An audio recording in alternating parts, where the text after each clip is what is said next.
Can you believe it? We made it to day 29 of 30. 29 days ago, I started the challenge from Justin Rhodes where he dared me to do 30 videos in 30 days. And here I am at day 29. We've got one video left after that. So today I thought, let's just kind of wander around the homestead and give you an update on some of the projects I've been doing, from the composting to the moringa mulching and the germination of various trees and seeds and stuff like that, and kind of see how things have been going from the projects we've been launching over the last 30 days. You ready? Let's go have a nice day 29. Now, first thing here, let's go over and take a look at how the jackfruit are coming along. See if we've got any sprouts yet. They sometimes take a month or so to go. But, let's see. Oh, we got nothing yet. I don't see anything here. All right, so we keep waiting. Jackfruit are coming. Let's go around and take a look at those coconuts that we planted. Looks like I've got some company. Little Cromwell wants to come. Come on, Cromwell. Come on. Come on, let's go. Come on. Let's go wander. Come on. Oh, you just want to stay there? You want to run the camera? All right, never mind. Just do what you want. Be a dog. I know you're still sore about the yolk right there. Come on. All right, whatever.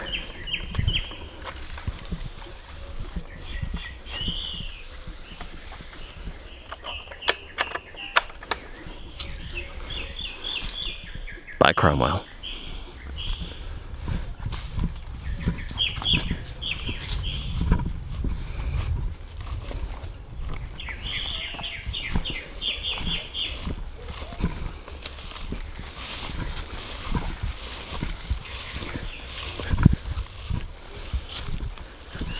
These are looking pretty good. Looks like they're kind of trying to find their way here. A little sprout on that one coming up. These guys are looking good. I might give them some of my magical compost tea and see if I give them a little bit of a kick. They don't have much in the way of roots yet. Soon, soon. All this mess here in the ground is just rough compost I've been dropping. There's a little bit of erosion here around the base of the jackfruit tree. This is where we got the jackfruit for our Artocarpus from space video. What are you doing?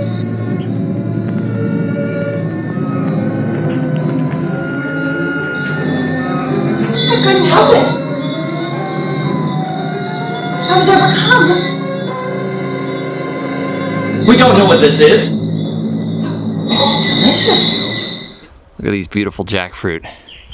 There's more up here. There's one up there. This one here is almost ready. And I've promised this one to a friend. That'll be the second one we've gotten. They take a while to ripen. They just sit there and look big for a while, and then one day they have this amazing smell and they get a little soft and they're ready to pick. That one is almost ready. I'm gonna have some big ones here. They're looking good. Down here at the base of the jackfruit, about 2 months ago, I planted katuk cuttings. Katuk is Sarapus androgynous. And I decided to put them here as a little hedge to kind of stop erosion and be a ready to pick green. All I did was take pieces, cut them, stick them in the wet clay here, and they seem to have all taken.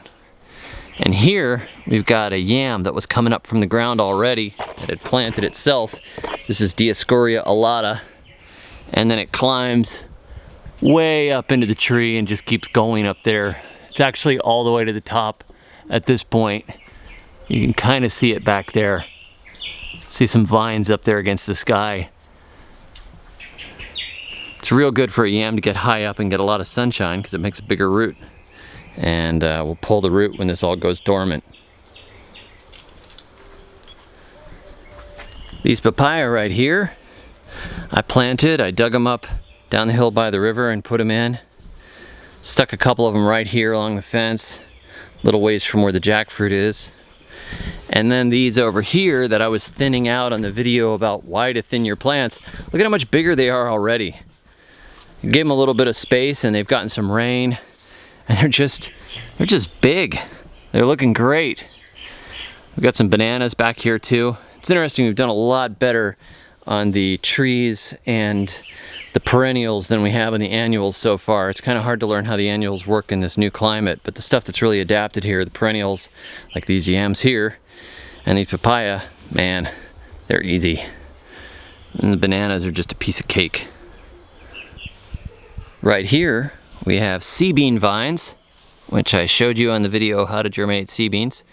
Look at these. These have to get in the ground and get planted soon. They're already almost 3 feet, and they're starting to go around each other. But isn't it interesting? You can see that they're a bean. They've got little bean-like leaves, but the bean leaves are going to get a lot bigger soon. Don't eat them, Cromwell. These little trees that I started, I treated some of them with JADAM and some of them without. Interestingly, the ones with the JADAM over here have not done as well as the ones without JADAM right next to them, which I find quite interesting. Now, I didn't do the proper JADAM method, so don't throw the method out the window yet. I did it totally wrong. I just used some of the principles. But here, you see this tree was treated with JADAM. This is a cashew, and it is larger a little bit in its leaf size than the one that was not treated with JADAM. So this is kind of interesting. It's a little bigger and a little healthier looking than the one that wasn't. So kind of mixed results here. The corn is coming in.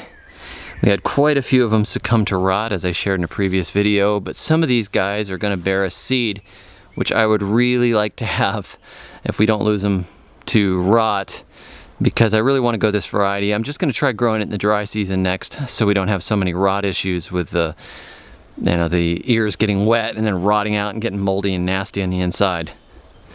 We haven't come back and planted these garden beds yet since we weeded them a couple of days ago, but soon we'll get in here and we'll fix it all up. Let's take a look at these tomatoes. This is where I dropped all the moringa the other day, and I opened the light up a little bit. They're already looking better. Some of them need to be tied up on these trellises, but some of them are leaning on it already. Now this row here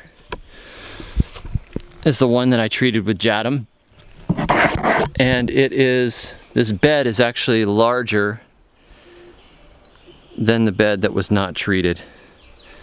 They've had everything else the same, but as you can see, these are taller by 6 inches to a foot than the ones that were not treated. So if that's the microorganisms, well, cool. Got to keep testing. That's why we keep doing things over and over again. You don't know how any individual plant is going to react and what other conditions may be in play, but they're definitely bigger than the ones behind them there. What are you doing? Oh, you're my friend now. Suddenly you're my friend. Huh? Suddenly you're my friend. Well, that's good. It's good to see you again. Thanks. Listen, I'm going to feed you some okra. You want some okra? Yeah, I'll give you some okra. Seminole Pumpkins here. This is the one that was treated with JADAM. They really have not liked the grass and the clay. They did so good for me in the sand. Now this is a variety from Echo. This isn't the main variety that I've been growing for the last few years, so I don't know how it's supposed to act, but it's been very disappointing as Seminole Pumpkins go. Very weak, very small, and I think we've only got one pumpkin in here somewhere. If I can find it, I know there's a pumpkin here somewhere.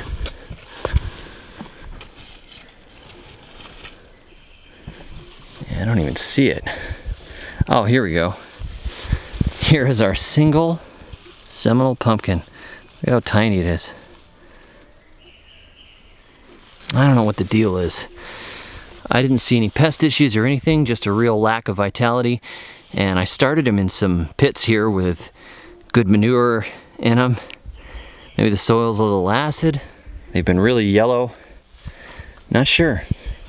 Not sure. This bank here may also have been shoveled up and might be just subsoil that's not very rich.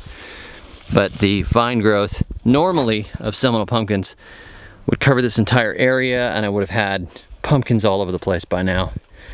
See, this one, they're pretty much dead. There's not even anything to show anymore. There's a little bit of it. But yeah, Seminole pumpkins have been disappointing here, but I'm hopefully going to be getting my seeds from the States soon, and we will try again. And we'll try with my variety and see how it goes. Over here I have some corn that's drying out. This one got a little bit chewed up. This one's drying. Some pineapple tops that need planting. And then I've got all of these beautiful beans. They're all nice and dry and ready to be shelled. And then we will have lots of seeds for the future. And over here, I've got some cocoa that's dried out and ready to be shelled. Pretty stuff. It smells amazing.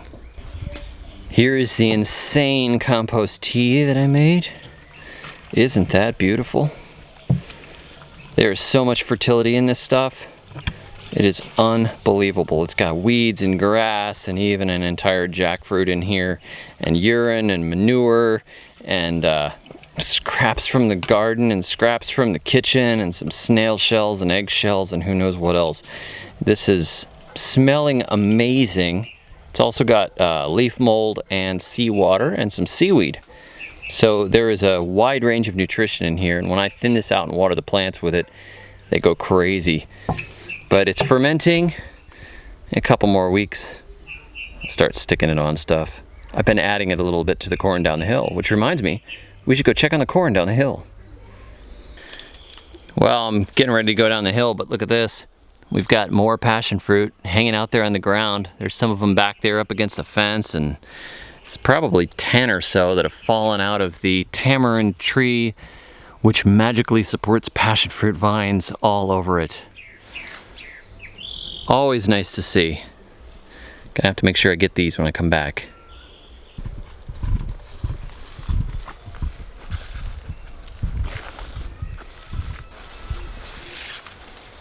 Here's my corn.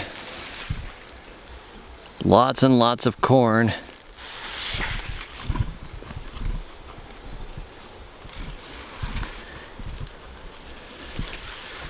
We're getting ears on them.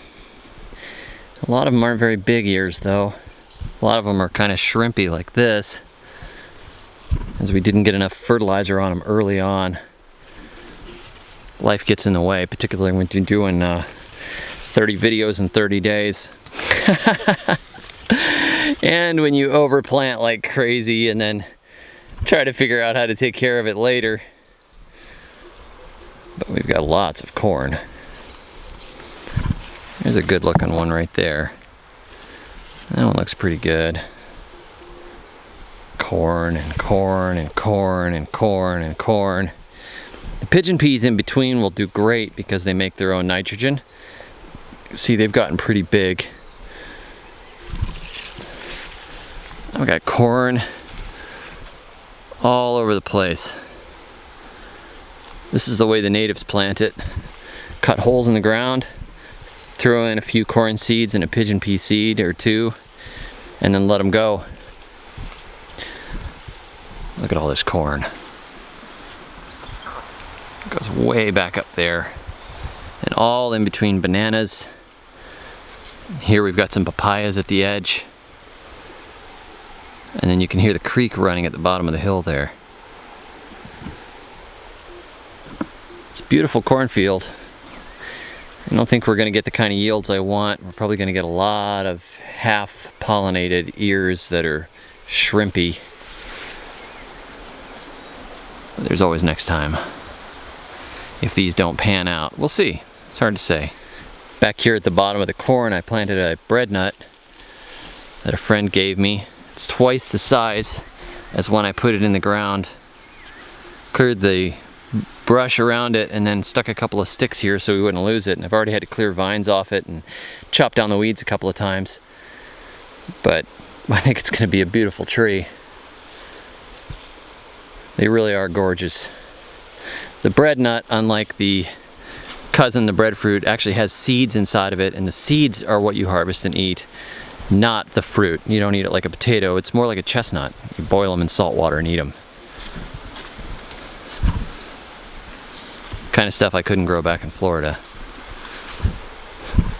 This tree here is one I've written about lately on thesurvivalgardener.com. This is an Inga tree. I'm not sure which species yet. I think it might be Orestidiana. Hopefully I'm saying that right. But it's in bloom and the pods are going to tell us what it is.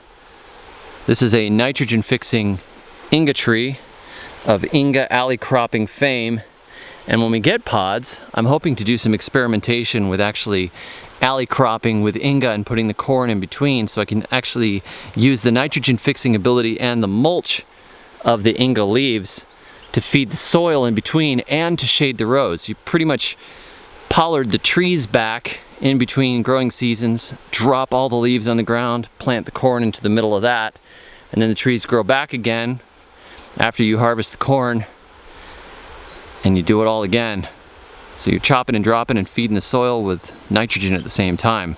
And Inga trees are particularly good for this, and they have a hard wood that's useful for biochar, cooking, and steaks, or whatever else you want. Can't wait to see what the pods look like. This here is where I planted cucumber vines. This is a total wash, but you already saw that. At least we've got some nice looking papaya in here. See, there's vines on the ground here and there, but finding the cucumbers has been almost impossible because the brush overcame them really rapidly. And I was very busy for personal reasons and for work reasons, and this is at the bottom of a hill. You just don't make it out here every day. Your gardens suffer.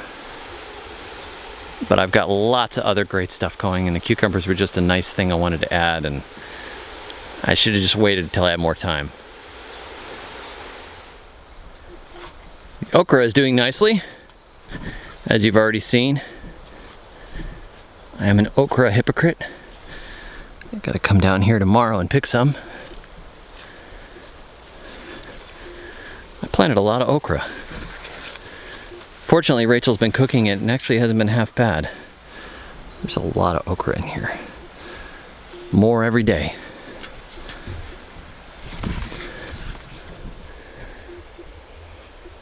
It's kind of fun to see something grow so well. Behind him, the cassava's looking pretty good too.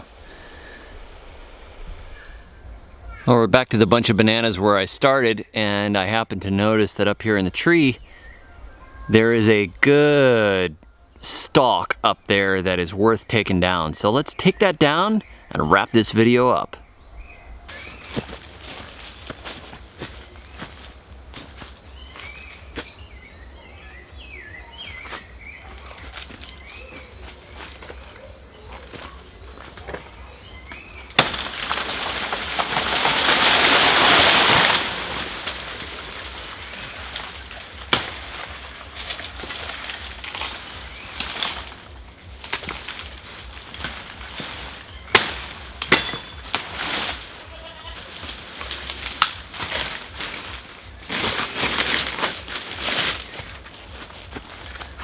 Aren't these guys beautiful?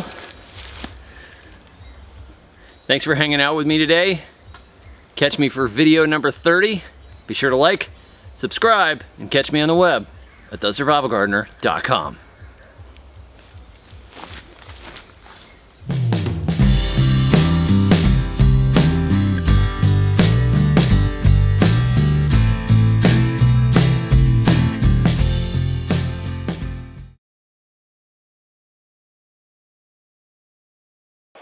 The guy that did the Baphemus illustration tells me that was the lesser spotted Baphemus, which is not the big one we're dealing with here, and he said that he can't even imagine the horror of seeing one that was a larger one. But you know, the guy's a cryptozoologist, he knows what he's talking about. And I know what I'm talking about, because you don't see that kind of thing in the States, or just in general. But it's here. Looks like bait to me. Looks like good bait.